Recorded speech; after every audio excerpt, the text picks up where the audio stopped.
Hey, it's Jamie from Gilbert Farm, and today I'm going to show you how I can Dijon mustard.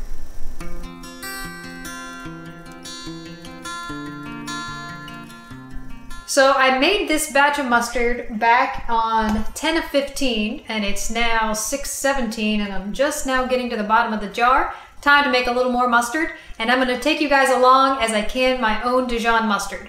This isn't very hard, but it does require 2 days in order for you to make the mustard because the mustard seeds have to sit. So if you guys are planning on making this recipe, make sure you watch the video all the way through before you start gathering your ingredients and start making this at home. Now this recipe that I'm using is from the Fresh Preserving website. That's the official Ball website, and this is an approved canning recipe. At the end, I'm going to mention another recipe, which is an unofficial Dijon mustard recipe, and it only requires 4 ingredients. It's actually the one that I used to can this particular mustard right here. So you're going to have 2 different versions, one being the official by the books and one being a recipe that I've used in the past that's not officially tested. So you guys will have 2 options for this video.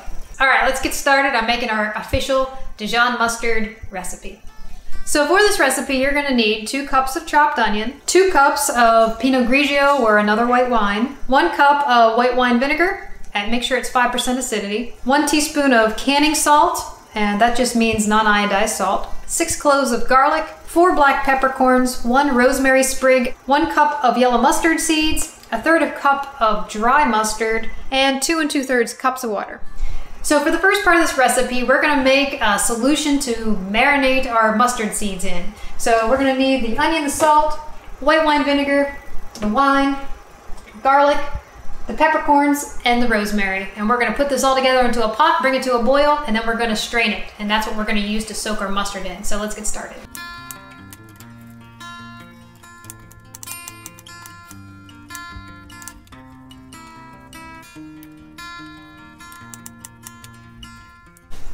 All right, so we have our 2 cups of onions. It just needs to be chopped roughly because we're going to strain it out anyway.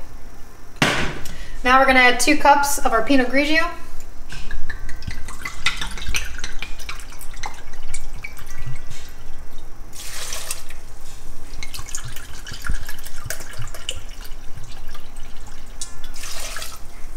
Save that for dinner.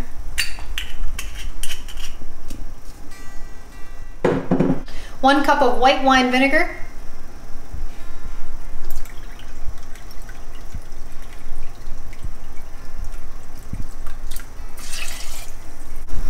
1 teaspoon of non-iodized salt.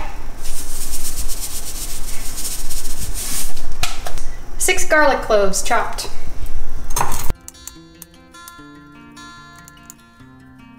You don't need to remove the skins because we're just adding this for flavor. 4 or so black peppercorns. And if you have it, use a sprig of rosemary, but if you don't, I have some ground rosemary here. I'm just going to sprinkle some in.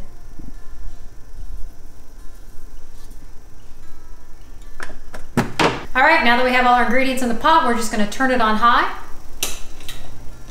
Bring it to a boil. Once it comes to a boil, then we're going to reduce it down to a simmer and let it simmer uncovered for about 15 to 20 minutes.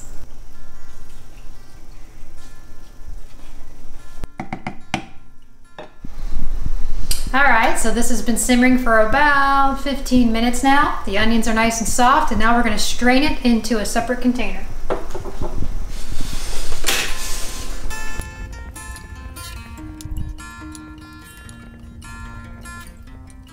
All right, so this is going to be the solution that we're going to marinate our seeds in. So the recipe calls for yellow mustard seeds. I have a blend of yellow and brown mustard seeds. That's not going to make any difference. It's just personal preference, aesthetics, I guess. So we're going to add 1 cup of mustard seeds.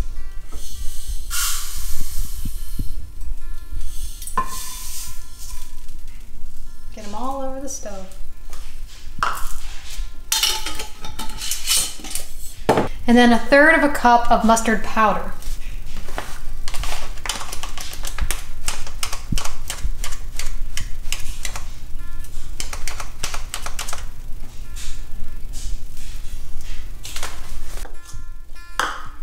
All right, now we're going to give this a quick stir to get it all blended together, break up some of the mustard powder. Now we're gonna let this sit and marinate for about 24 hours. Now, you're gonna wanna put a lid on it, but right now it's a little too hot. So we're gonna wait till it cools down to room temperature. Then we're gonna put the lid on it, and tomorrow we'll be back and I'll show you how to process it and then can it.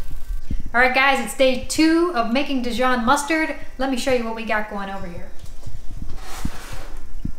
All right, so after our mustard cooled, I gave it a quick stir and just put a lid on it. And that's what it looks like today. And it smells really good.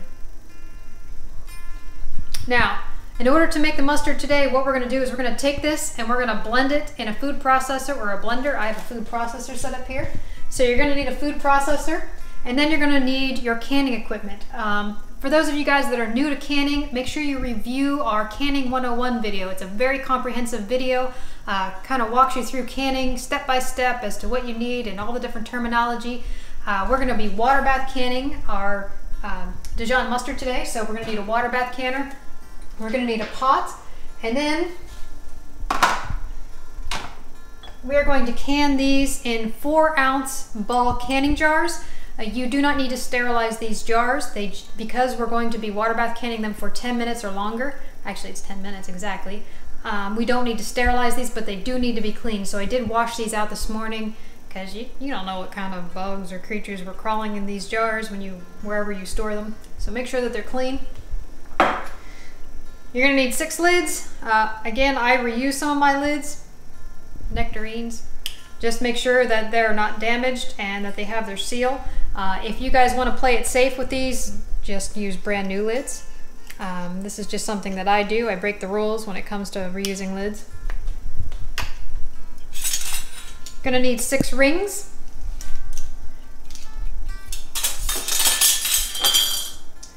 And you're gonna need your scraper to scrape out the bubbles. And you're also, did I mention the pot? Yes. All right. So the very first thing we're gonna do is we're gonna fill this pot up with as hot a water as we can. The ideal temperature is to get it up to around 180 degrees. Now, we only need to cover the jars by about 1 inch, so I'm only gonna fill up the water about that high. You don't need to fill up the whole pot. It just kind of takes longer to heat up the water. So we're gonna go do that right now.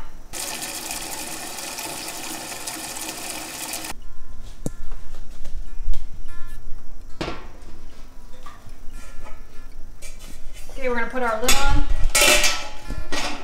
to hold in the heat, turn our burner on high. All right, so the next step in making mustard is to just blend it in a food processor or in a blender.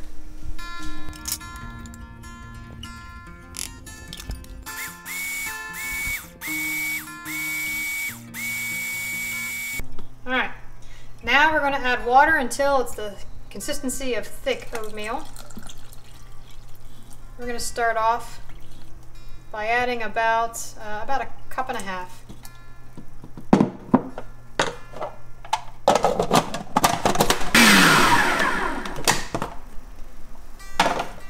All right, so we want the consistency of thick oatmeal.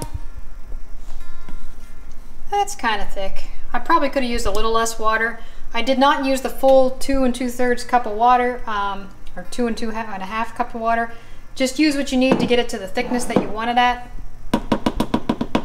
And now we're going to take this and we're going to dump it into a saucepan.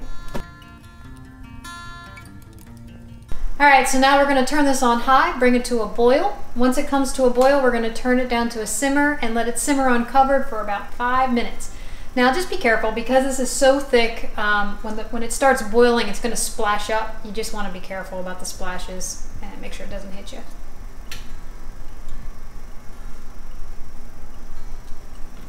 All right, our mustard has been heating up for about 5 minutes. Now we're just going to ladle it into our jars.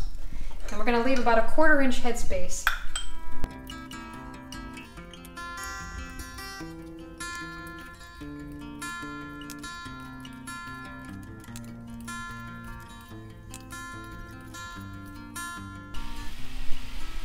So the yield for this recipe might vary depending on how much water you add and depending on how much you blend up your seeds. It typically calls for about 6 4-ounce jars, but as you can see, we have some left over, so I grabbed a couple other jars, cleaned them up, and we're gonna have more than 6, maybe 8.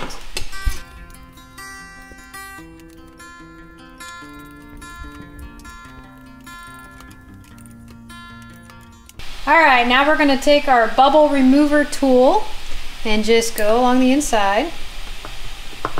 This gets out any air bubbles. It'll help the mustard settle down in too.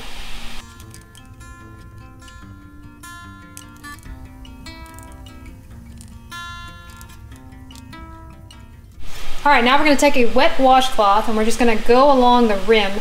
Some people use white vinegar. I typically use white vinegar if it's an oil, but just if it's not an oil, just use water. And what you're doing is you're getting all the food off so that the jar will seal.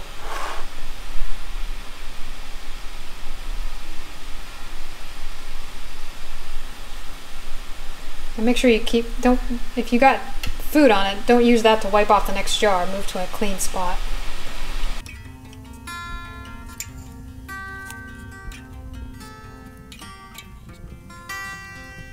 All right, now we're gonna put our lids on and our rings, and just finger tight.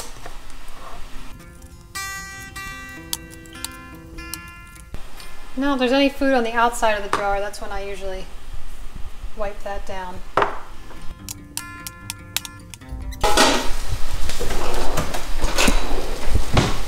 And now we're going to set our jars in our hot water.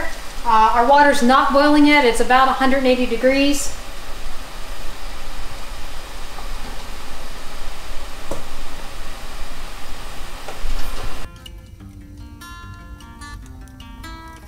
Alright, so now our jars are sitting on our canning rack and they're half in the water, half out of the water. The water is not boiling yet.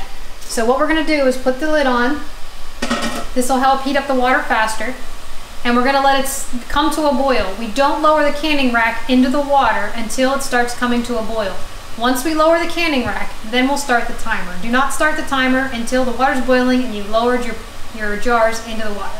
So we'll be back as soon as it starts to boil. All right, we are boiling. So we're gonna lower our mustard down in, put the lid back on, and you see I'm using a hot pad. These lids can be hot. And we're gonna set our timer for 10 minutes. We're also gonna put a towel out here and get ready to put our jars on the countertop.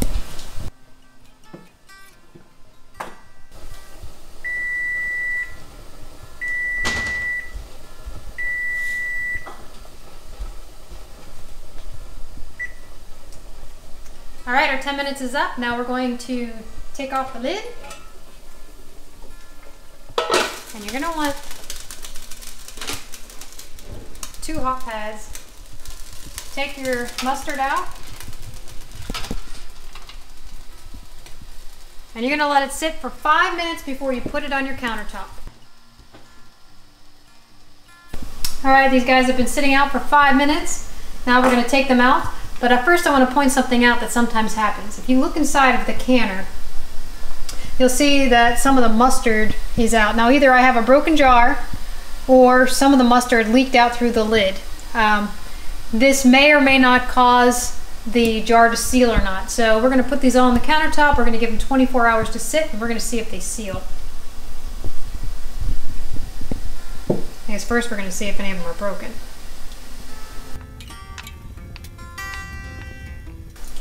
All right, no jars are broken. So that just means some of the mustard came out through the top, and that does happen quite frequently because sometimes the product breathes and boils. So we're going to leave this sit on our countertop for 24 hours, and we're going to wait for the lids to ping. Sometimes they don't actually make a noise, so we're going to make sure that they're indented.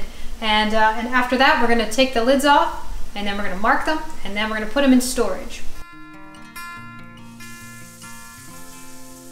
All right, guys, it's been a little over 12 hours, and you can see that our mustard has cooled down, and all of the lids are depressed. And so we're going to remove the rings.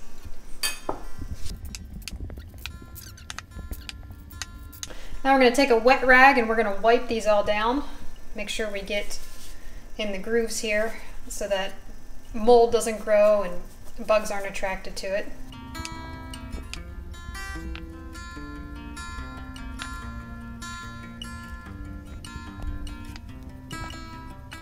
All right, now I'm going to take a dry rag and just dry off the top so that we can write on them.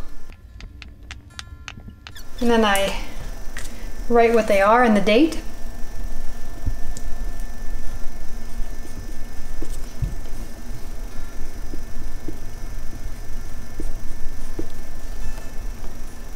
Cross off any old ones.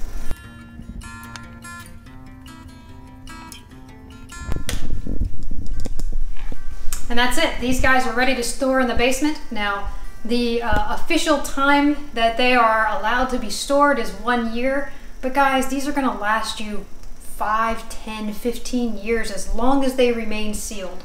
They're good to go. All right, guys, so these are our mustards that we made with our USDA approved recipe. And as you can tell, there was a lot of ingredients involved in that. Not very cost effective, to be perfectly honest. You are saving very little, if any, money by making this particular recipe, other than just saying it's your own homemade recipe. And it does taste pretty good.